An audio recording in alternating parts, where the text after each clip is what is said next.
नमस्कार, आपण बघत आहोत धुमाकूळ महाराष्ट्र न्यूज नेटवर्क, आवाज जनतेचा। वसंतराव चव्हाण नांदेड खासदारपदी विजयी झाल्याबद्दल कुटूर परिसरात कार्यकर्त्यांचा जल्लोष, जोरदार फटाके व मिठाई वाटून केले खासदार यांचे स्वागत।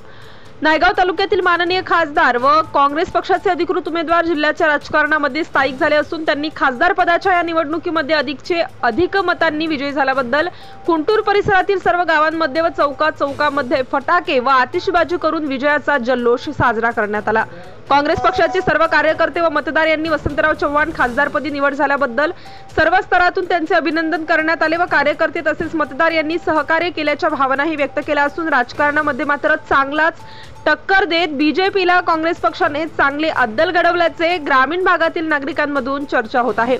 धुमाकूळ महाराष्ट्र न्यूज टीव्ही चॅनल साठी नांदेडवरून प्रतिनिधी शिवाजी कुंटूरकर, नांदेड। आपल्या परिसरातील ताज्या आणि महत्त्वाच्या बातम्या पाहण्यासाठी आजच आपल्या धुमाकूळ महाराष्ट्र न्यूजला YouTube वर सबस्क्राइब करा आणि बेल आयकॉन प्रेस करा।